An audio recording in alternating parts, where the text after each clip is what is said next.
Hey, what's up everyone, this is Jason here. Before we start doing the video, I do want to say thank you very much for Paintball Revolution that basically had one of these in stock and totally let me buy it, so kudos. So we've been getting a lot of talk and everyone knows about all the new toys that came out at Paintball Extravaganza. Well, we went and bought one. So behold, the Die R-2. It is still in the package. We have not even opened it up yet.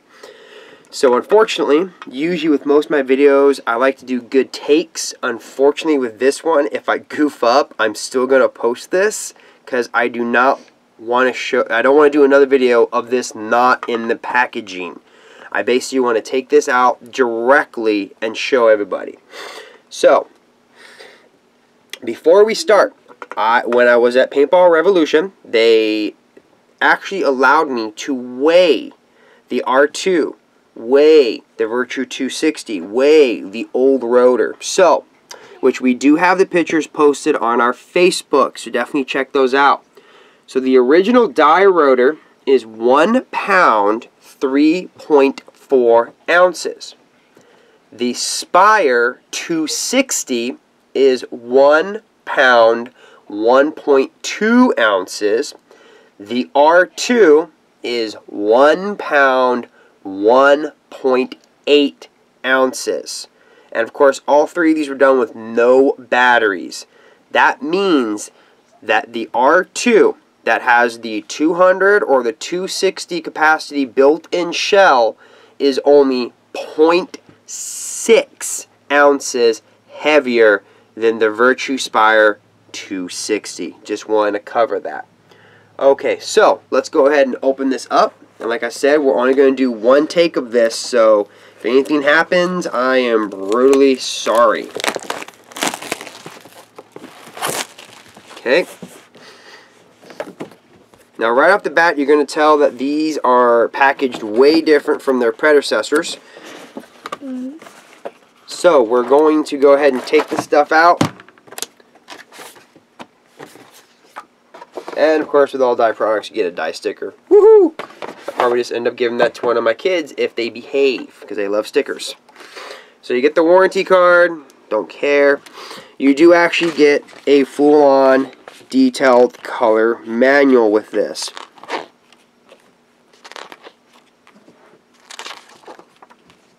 And we're just kind of, flipping through this real quick to get to the actual hopper itself. Okay, so the one thing you're going to notice when you actually can hold the R-2 is right off the bat, you're going to notice a big weight difference. This is way lighter compared to its predecessor, which is a good thing. Take that off.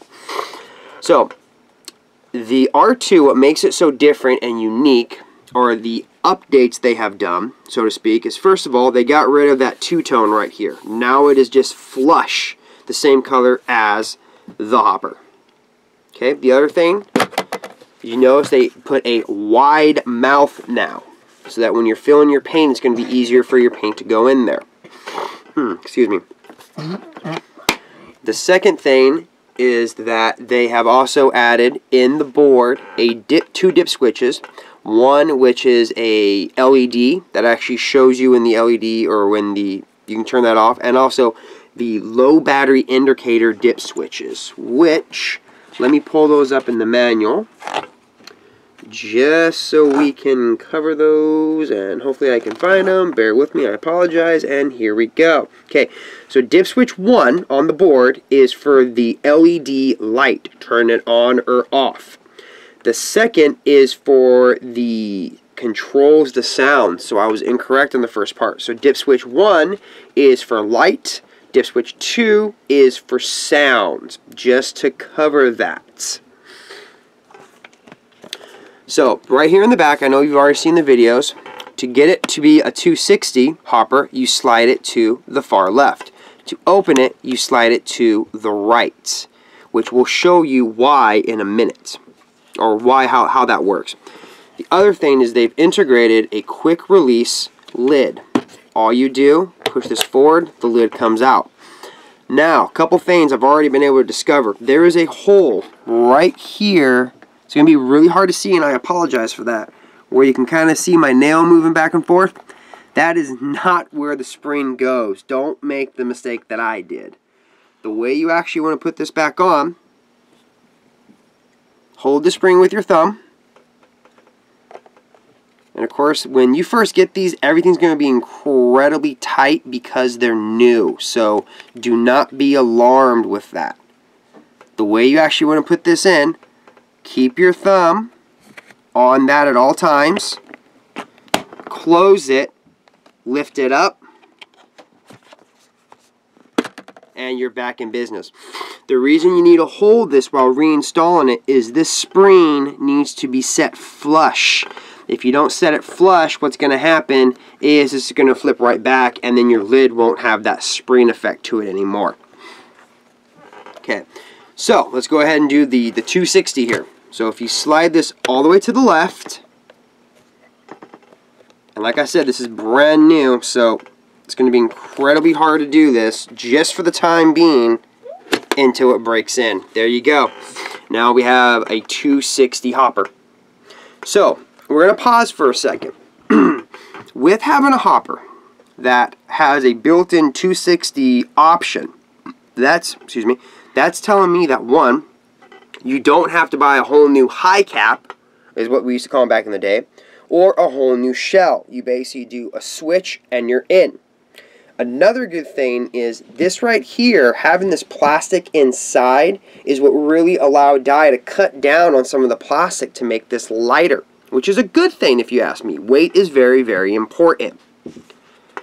Okay, so now, in order to put it back to 200, slide this all the way forward. And like I said, this is brand new. Once these are broken in a little bit, you're not going to have to fight with them this much. And then voila, we're right back to a 200. So, how do you get the top off? Slide all the way over, and as you can see, you have an unlock, 200, 260. You have little indicators on the plastic, which is really going to help you out. Okay, so if you slide this all the way over, that's going to be the lock or the unlock. Push this button, and voila. Okay, so before we go any further, I want to pause for 1 second. As you can see, they have definitely made this way more heavy duty. I mean, you can just tell that is not going to break unless you throw the darn thing. But that is more heavy duty and more, robust than the predecessors. Okay. The one thing that I found really interesting is the whole thing that makes this thing be 260 or open, etc., etc., are these little prongs right here that are spring loaded.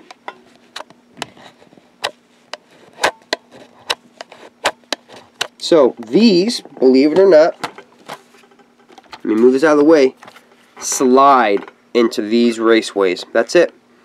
So when it's on, let me check this out so I can make sure. Okay, so when you are using a standard 200, they pop in where my fingers are. Then if you want to become a 260, it basically goes up, overlocks. There you go. Now you have your 260 hopper in a, we'll just say, in a smooth motion. I'm not going to say blink of an eye yet. Okay. So now here's the part that I had a little problems with. So I'm not going to lie to you. So in order to get this shell up, trying to hold this down, you actually have to lift that red tab up. Once you lift that up, then it's kind of funny, it's almost with your third hand, you need to push the two tabs down, then try to separate the hopper. And apparently, like I said, this is brand new, so bear with me, please. Trying to do this smooth. This is where the whole you need a third hand comes into play here, guys. But like I said, when you do this a few times, it will get smoother. It won't be as rough. You can definitely do this quick, but it being new, yeah, it ain't gonna happen. As you can see, I'm having trouble myself. And, well, I feel like a dunce right now, so I apologize. But hey, at least you're seeing that it's fresh, and that's what's causing me all these darn issues.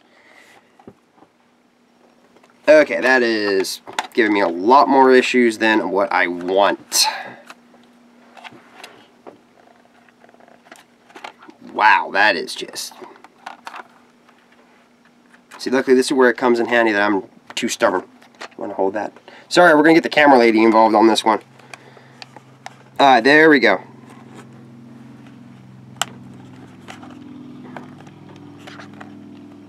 Okay, thank you. Okay, whew!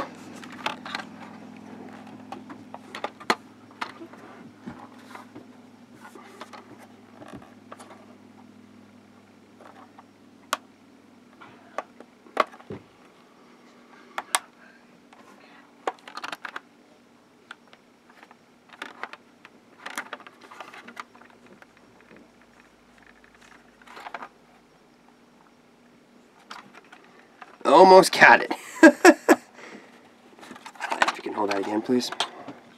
Okay, and I promise you, once you start doing this, I mean, I'm going to probably do this over and over and over again to break this hopper in. I mean, this right now is just the plastic. There we go, finally. This is just it being so new that it doesn't want to cough up. Wow, that took forever, and I am so sorry that took forever. Okay, so now you can see the reason why it took us forever is these pieces of plastic right here, where my thumbs keep hitting, is what actually slides into here and locks in. So that is not a defect, that is not a, the hopper's fault. That is just new plastic not being broken in yet. That is all that is. So please, please, please remember that. So we're going to set this aside. So here is your 260/200 actual compartment, I guess you can somewhat say, with the ramp. Now the one thing you're going to notice is with the die, especially the R-2 and even the original rotor, they came with a ramp already installed. Now the Virtue, it is a, after sales tax, it's probably about a $15 part. So that alone right there is saving you 15 bucks. So please remember that. And also, you don't have to get a whole new shell. You can just get this and you have a 200 or a 260 possibility. Very cool. So, moving on forward, we'll start taking this apart. Now, the one thing that you're going to notice is this basically comes out with the greatest of ease. The reason why, that is what actually holds in the gear train. It's not two little compartments, it's not two little arms like in the prior model, it's just it's this whole 260/200 shell compartment what actually holds them in place. So pretty much most of this is identical from the predecessor. I'm not going to talk about that too much, but this is what I definitely wanted to talk about. This is the new arm. So as you can see, it does have the little raceway stepper or a jumper. Now it actually has this soft, this reminds me of the original back in the day Halos when they first came out, which this was your anti-jam raceway arm or your anti-raceway. There's so many different names you could say about it, but this is basically, so when paint's coming through, this is only going to allow one at a time instead of 4 or 5 coming in and jamming up your rotor, so to speak, which we never want. So let's go for the insides real quick. Okay. Now the one thing, if you have a die, an original rotor, the one thing I notice is that this part is lighter and it's thinner than its predecessor. This is another reason why they're able to cut down on the weight, was trimming this up, trimming the actual inside so that the 260, 200, spacing compartment, I guess you can say, can fit in. Everything on this hopper, sorry, I almost said marker, everything on this hopper has been trimmed down to give it a lower weight ratio, which is good if you ask me. So overall, just from looking at it and being able to monkey with it, this is a definite change in what we are used to when it comes to the rotors. We are so used to having the rotor a certain way, and it's, the rotor's been a great hopper, don't get me wrong, but I think this has definitely stepped up the game. 100%. And of course, we just noticed we had a button come undone. But that was me because I was monkeying around with this. So I take responsibility of that one, guys. And voila, it's back in place. Okay, so let's put this back together. So same thing, button goes on the back. And we're going to do a side note. This is an actual torque adjustment spring. I've never played with that, nor should you really. I mean, these are pretty good out of the box. And also, if you do that, if you tighten it too much, you could actually, you know, thrash your spring, and we don't want that. So let's definitely make sure that we put the arms back in. And now, we're going to put everything back in here. Oh, sorry, camera. And like I said, there's no little cutout that you have to pre-feed it in. It's basically, as soon as you do this, you're golden. Now, of course, putting this back in should be a little smoother. You know, we just definitely want to make sure that the red tab right there is all the way up, which it is. And did I goof? No, I did not. Okay, good. Just wanted to check on that. So, there's actually 2 little grooves right there in the front that you got to cap first. Then, you can push it all the way in. Once you hear that clock, you're good. Now, we'll take the top lid. Just like the predecessors, you have a little groove right there you got to get in first. So, we'll get that in first. Slide it to the unlock position. And begin to push it down. And like I said, please don't be hesitant about this video taking this length of time. This is all because it is brand new. Give it time and this plastic will break in. So there you go. So the brand new Dye R-2 loader. You can pick these up from paintballrevolution.com. They are let me check here. Where'd the price tag go? It's on the bag. I'm sorry. They are $249.95. We're going to definitely be doing a shooting video and seeing how this thing goes when we go paintballing. So other than that, thank you very much for watching. Check out our YouTube channel. Check out our Facebook channel so that you can see all the videos and all the newer toys before we make a video for them. So this is Jason with the Dye R-2 rotor hopper loader. Thank you very much for watching.